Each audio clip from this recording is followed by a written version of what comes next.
नमस्कार दोस्तों, एक बार पुनः आप सभी का हार्दिक स्वागत है आप सभी के अपने YouTube channel being a best teacher पर। दोस्तों, एक बहुत बड़ी खुशखबरी है आप सभी के लिए। आप चाहे किसी भी राज्य के छात्र हो, आप सभी के लिए बहुत बड़ी खुशखबरी है कि दिल्ली के अंदर सरकारी शिक्षक भर्ती DSSB की ओर से जारी कर दी गई है। अभी अभी ये नोटिफिकेशन जारी हुआ है और चैनल के माध्यम से सर्वप्रथम हम आपको इसकी जानकारी दे रहे हैं। इससे पहले हमने देखा था पीआरटी की वैकेंसी आई थी लगभग महीने भर पहले, और अब जो है बीएड छात्रों के लिए भी खुशखबरी कि आप सभी की वैकेंसी भी आउट हो गई है।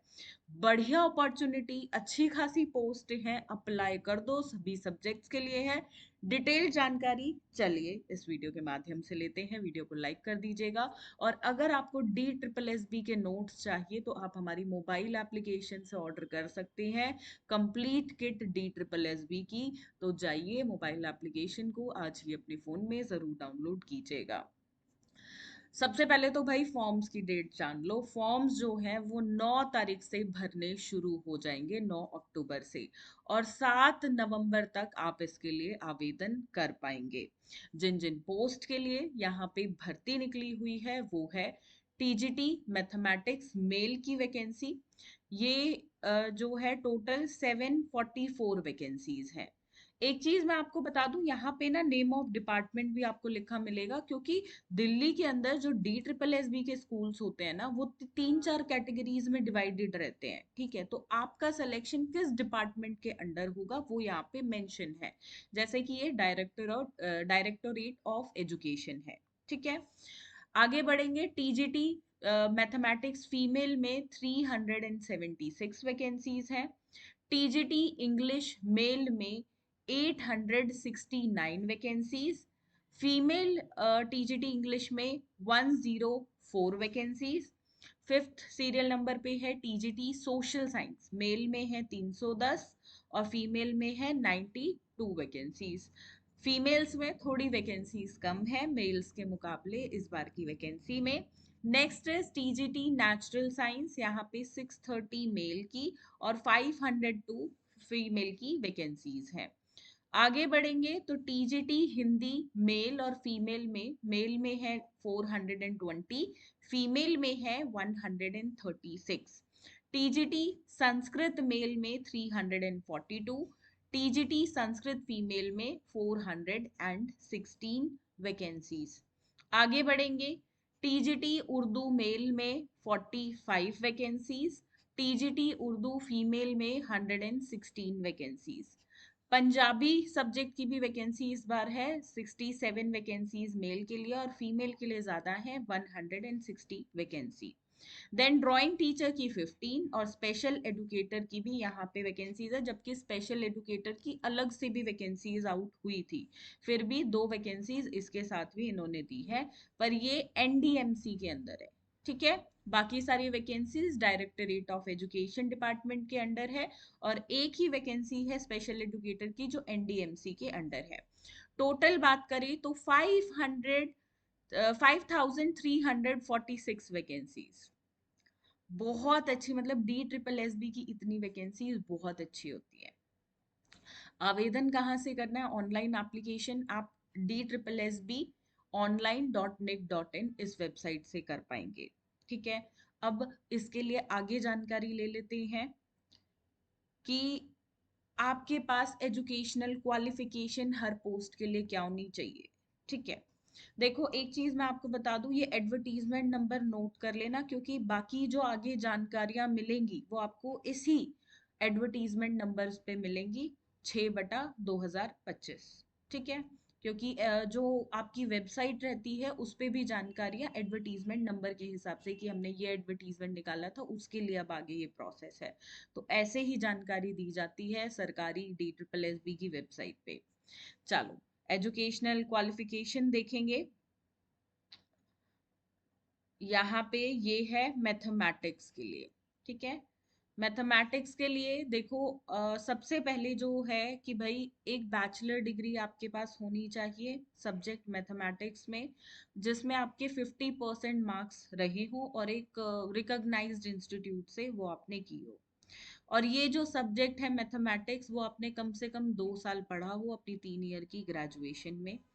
मास्टर्स डिग्री भी है तो भी चलेगा, और है क्योंकि यहाँ पे मैं अगर वो मैथमेटिक्स में 50% मार्क्स के साथ है तो भी आप अप्लाई कर सकते हो। बहुत स्टूडेंट्स को ये रहता है कि भाई मेरे बैचलर में वो सब्जेक्ट नहीं था लेकिन मास्टर्स में है, या बैचलर में 2 साल नहीं पढ़ा मास्टर्स में पढ़ा, या बैचलर में 50% मार्क्स नहीं थे लेकिन मास्टर्स में है, तो क्या मैं अप्लाई कर सकता हूँ? तो यहाँ पे वो डाउट आपका क्लियर हो जाता है कि बिल्कुल आप अप्लाई कर सकते हैं। साथ में जिन स्टूडेंट्स ने 4 साल का बीएलएड किया है या बीएससी बीएड बीए बीएड किया है तो भी आप अप्लाई कर सकते हैं। बस ये कंसर्न जो सब्जेक्ट है मैथमेटिक्स वो आपने 3 साल पढ़ा हो, 3 साल पढ़ा हो अपने इस 4 साल के डिग्री कोर्स में। अगर आपने बीए ये बीएड एमएड का इंटीग्रेटेड कोर्स किया है तो वो भी यहाँ एलिजिबल है इसके लिए। ठीक है, देखो इन डिग्रीज के साथ आपने बीएड डेफिनेटली की हो, बीएड इज रिक्वायर्ड हर, क्योंकि ये टीचिंग वैकेंसीज है, बीएड इनके लिए चाहिए ही होती है। अगर आपने मास्टर्स ग्रेजुएशन मैथमेटिक्स में की है तो वो सिर्फ सफिशिएंट नहीं है, बीएड यहाँ पे रिक्वायर्ड होती है। बीएड या बीएड के साथ बीएड एमएड इंटीग्रेटेड कोर्स किया हो, या BElEd BSc BEd BA BEd किया हुआ है और उसमें वो सब्जेक्ट पढ़ा है जिसके लिए आप अप्लाई कर रहे हो तो डेफिनेटली कर सकते हो। और साथ में सीटेट, देखो टीजीटी की वैकेंसी है तो टीजीटी एलिमेंट्री क्लासेस के लिए है, तो सीटेट आपका कौन सी लेवल का होना चाहिए? लेवल 2 का सीटेट आपने पास किया हुआ हो तो ही आप अप्लाई कर पाएंगे। ठीक है, चलो आगे बढ़ते हैं। नेक्स्ट, फीमेल के लिए भी वही सारी क्वालिफिकेशंस रहेंगी, कोई अलग नहीं है, हम सब्जेक्ट वाइज इसको डिस्कस करते हैं, मेल फीमेल में कोई ऐसा चेंज नहीं है। ठीक है, अब इसमें इंग्लिश की बात करें तो इंग्लिश के लिए आपकी कंसर्न सब्जेक्ट जो कि इंग्लिश रहेगा। ठीक है, और आपने कम से कम ये सब्जेक्ट अपनी 3 साल की ग्रेजुएशन में 2 साल पढ़ा हुआ हो, ये रिक्वायरमेंट है। ठीक है, अगर आपने मास्टर्स लेवल पे ये पर्टिकुलर सब्जेक्ट पढ़ा हुआ है और 50% मार्क्स है तो भी चलेगा। और अगर आपने 4 साल का अपना कोई डिग्री कोर्स किया हुआ है जैसे कि BElEd BSc BEd BA BEd तो भी चलेगा। ठीक है, और साथ में बीएड होनी चाहिए ग्रेजुएशन के साथ, जिनकी ये वाला है उनको बीएड नहीं चाहिए। ठीक है, बीएलएड बीएससी बीएड ये क्योंकि इंटीग्रेटेड कोर्सेज होते हैं, लेकिन अगर आपने ग्रेजुएशन या पोस्ट ग्रेजुएशन में 50% मार्क्स है तो उसके साथ तो बीएड रिक्वायर्ड है, या बीएड एमएड इंटीग्रेटेड कोर्स आपने किया हुआ हो। ठीक है, और साथ में सीटेट लेवल 2 आपका पास हो। ये बहुत बेसिक सी क्वालिफिकेशन है। ठीक है, इंग्लिश के लिए यहाँ पे वही सेम, अभी इंग्लिश का ही डिस्कस किया, ये फीमेल वाला आ गया। आगे सोशल साइंस के लिए डिस्कस करेंगे। इसमें बहुत ज़्यादा कंफ्यूजन स्टूडेंट्स को रहता है तो मैं इसको थोड़ा सा डिटेल में डिस्कस करना चाहूँगी। Bachelor of education social science subject में आपका हो। ठीक है, और साथ में आपने जो सोशल साइंस के सब्जेक्ट्स होते हैं वो 2 साल अपने पढ़े हुए हों। ठीक है, इस बार अच्छी बात यह इन्होंने हिस्ट्री ज्योग्राफी वो सब अभी मेंशन नहीं करा हुआ है इसमें। तो अगर आपने सोशल साइंस में like pol science economics geography ये सब पढ़ा हुआ है तो बहुत अच्छा है, आप बिल्कुल अप्लाई कर पाओगे। एंड मास्टर्स डिग्री करी हुई है अगर एसएसटी से सोशल साइंस से तो भी अप्लाई कर सकते हो, लाइक पॉल साइंस ऑनर्स किया है या हिस्ट्री ऑनर्स किया है, राइट। चलो, और वही है, बाकी बीएड किया हुआ हो और सीटेट पास हो। अब नोट्स में आ जाते हैं, यहाँ पे इन्होंने मेन जानकारी अपनी दे दी है। तो वो चीज है कि भाई history pol science geography economics sociology business study statistics, ठीक है, ये आपने at least one of the following ये आपने पढ़ा हुआ हो अपनी ग्रेजुएशन में। टीजीटी सोशल साइंस से इनका मतलब है। अब देखो, मेरे को ये बात बहुत अच्छी लगी जो चीज मैं बोल रही हूँ बार बार कि इस बार काफी अच्छा है ये, क्योंकि जनरली क्या होता था ये दो सब्जेक्ट्स बोल देते थे कि आपने हिस्ट्री और ज्योग्राफी में से कोई एक होना आपके पास कंपलसरी है, तो वैसा कुछ नहीं है। यहाँ पे क्लियरली मेंशन है candidates can apply for TGT social science should have studied at least one of the following social science subject, इनमें से कोई एक अगर आपने पढ़ा है तो आप अप्लाई कर सकते हो। ठीक है, तो लेट सपोज किसी के पास सिर्फ हिस्ट्री था और बाकी सब्जेक्ट्स नहीं थे तो भी कर सकते हो, बिजनेस स्टडीज था स्टैटिस्टिक्स था, तो this is very cool thing जो अभी मुझे देखने को मिली है कि भाई अब ज्यादा स्टूडेंट्स इस पोस्ट के लिए अप्लाई कर पाएंगे। ठीक है, क्लियर है इतना? चलो आगे है, ये सोशल साइंस फीमेल के लिए भी सेम रहेगा। अब है नेचुरल साइंस के लिए। नेचुरल साइंस के लिए भी वही है भाई, अपने बैचलर्स डिग्री 50% मार्क्स के साथ या मास्टर्स हो उस पर्टिकुलर सब्जेक्ट में, 2 साल आपने जो है सब्जेक्ट पढ़ा हो, फिजिकल साइंस या नेचुरल साइंस, ठीक है। एंड बीएड साथ में किया हो, जिनका इंटीग्रेटेड कोर्स है कोई, वो भी अप्लाई कर सकते हैं, और सीटेट लेवल 2 पास होना चाहिए। अब candidates applying for TGT natural science या फिजिकल साइंस, जिसके लिए आप अप्लाई करो, दोनों एक ही बात है, ठीक है। तो फिजिकल साइंस के स्टूडेंट्स को कंफ्यूजन रहता है, हम नेचुरल साइंस के लिए अप्लाई कर सकते हैं, तो ये दिस इज नाम का फर्क है, आप अप्लाई कर सकते हो, ठीक है। आपने इनमें से कोई एक सब्जेक्ट पढ़ा हुआ हो, ये दिस, या तो अपनी ग्रेजुएशन में या मास्टर्स में, जिसके बेसिस पे भी आप अप्लाई कर रहे हो, अगर किया है तो yes you can apply my dear friend. Okay, clear this much? चलो नेक्स्ट आगे बढ़ेंगे। ये फीमेल वाला आ गया, सेम है, क्वालिफिकेशन में कोई फर्क नहीं है। हिंदी के लिए भी जैसे इंग्लिश के लिए था वैसे ही है, आपने 2 साल अपनी बैचलर्स की डिग्री में हिंदी पढ़ी हुई होनी चाहिए या मास्टर्स हिंदी में करी हुई हो। अगर कोई इंटीग्रेटेड कोर्स किया है तो भी अप्लाई कर सकते हो, और अगर ग्रेजुएशन पोस्ट ग्रेजुएशन के बेसिस पे अप्लाई कर रहे हो तो बीएड एमएड आपने करा हुआ हो, ये बीएड किया हुआ हो, ठीक है। या बीएड नहीं किया तो बीएड एमएड इंटीग्रेटेड कोर्स किया है तो भी अप्लाई कर सकते हो, और सीटेट लेवल 2 आपका पास होना चाहिए, ठीक है। नेक्स्ट, ये हिंदी के लिए यही था। चलो नेक्स्ट है संस्कृत के लिए। संस्कृत के लिए भी वही एलिजिबिलिटी रहेगी जैसे कि बाकी इंग्लिश हिंदी लैंग्वेजेस के साथ है, कोई यूनिक यहाँ पे इन्होंने रिक्वायरमेंट नहीं रखी है। उर्दू के लिए भी सेम रहेगी, क्योंकि लैंग्वेज है, जैसे इंग्लिश हिंदी के लिए वैसे ही संस्कृत उर्दू पंजाबी इनके लिए भी है, कोई अलग से रूल नहीं बनाया है कि रीजनल लैंग्वेजेस हैं तो अलग से होगा, ठीक है। So I hope this much is clear. बाकी जो अदर वैकेंसीज हैं जैसे कि स्पेशल एजुकेटर और ड्राइंग टीचर की, तो उसके लिए आप अलग से देख लेना। अब इसके लिए एक बार मैं आपको सैलरी दिखा देती हूँ, और लमसम हैंड बाय हैंड कितनी मिल जाती है वो भी बताऊंगी। देखो सैलरी यहाँ पे हर पोस्ट के लिए इन्होंने लिखी है 44,900 से लेके 1,42,400 के बीच। लेवल पे जो है वो 7th आपको मिल रहा है।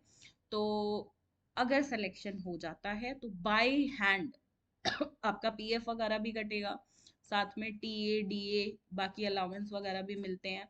तो ये सब मिला मुलू के आपको आराम से 75,000 के आसपास वैकेंट जो है मिल जाती है। और इसमें भी अगर कट कुटा के बात करूं, डिपेंडिंग अपॉन आप पीएफ वगैरह कितना कटवाते हो, तो उसके साथ भी आपको स्टार्टिंग में जो सैलरी मिल जाएगी वो 65 से 70 के बीच आराम से मिल जाती है, ठीक है। तो ये बाय हैंड आपको इतना मिलेगा जिसमें आपका पीएफ अलग से कट रहा होगा।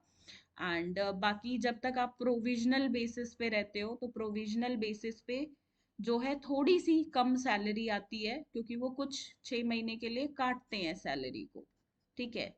6 6 महीने के लिए कुछ सैलरी रोक लेते हैं, बट वो बाद में 6 महीने के बाद जैसे ही प्रोविजनल पीरियड हट जाता है तो वो मिल जाती है। मतलब मिलेगी हर महीने इतनी, बस रोक लेंगे, थोड़ी सी कहने की बात है, ठीक है।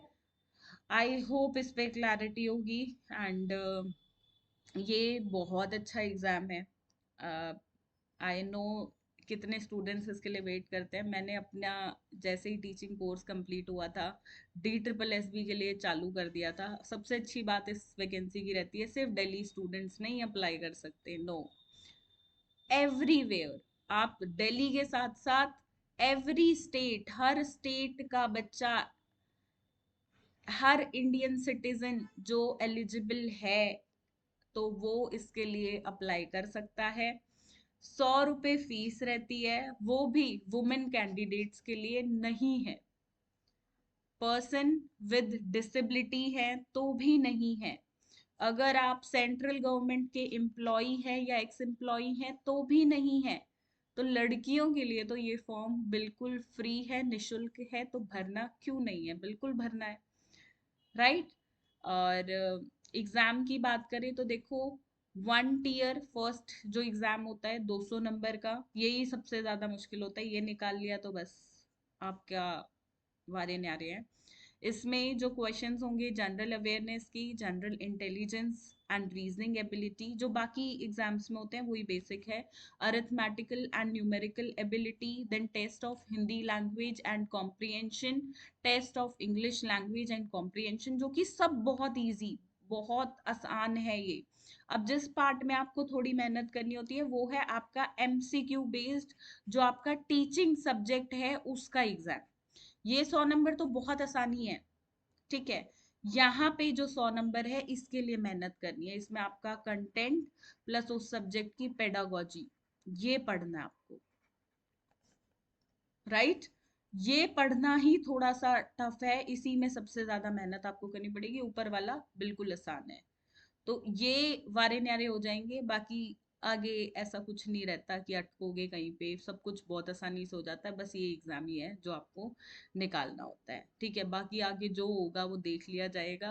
अपना बस ये वाला जो है फर्स्ट टीयर का एग्जाम, यही आपको क्लियर करना है। मैं एक बार इसमें ना एज क्राइटेरिया और आपको दिखाना चाहूंगी। रिलैक्सेशन ये लोग दे रहे हैं एज का, आई थिंक एज इन्होंने यही मेंशन किया था ना। एज लिमिट जो ये बोल रहे हैं वो 30 साल से ज्यादा की आपकी नहीं होनी चाहिए। Relaxation for government servants 5 year का ये लोग दे रहे हैं। एंड पैरा 7 है, उसको एक बार हम देखेंगे कि कितना रिलैक्सेशन मिल रहा है। मेरे को बस वुमेन कैंडिडेट्स का देखना है। ये रहा, हाँ जी। एस टी SC ST को 5 साल का है, तो यानी कि 35 साल तक अगर आपकी उम्र है तो अप्लाई कर सकते हो। ओबीसी को 3 साल का, 33 तक अप्लाई कर सकते हो। PWBD प्लस UR EWS है तो 10 साल है। देन दो दो रिजर्वेशन आपका देखो लग रहा है तो बढ़ रहा है यहाँ पे रिलैक्सेशन। देन डिपार्टमेंटल कैंडिडेट्स जो ऑलरेडी सर्व कर रहे हैं उनको 5 साल का ये लोग दे रही है। एक्सेप्ट वुमेन कैंडिडेट्स के लिए रिलैक्सेशन नहीं है, क्योंकि देखो ये रेगुलर वैकेंसी भी दे रहे हैं। अगर रेगुलर नहीं दे रहे होते तो अलग बात होती।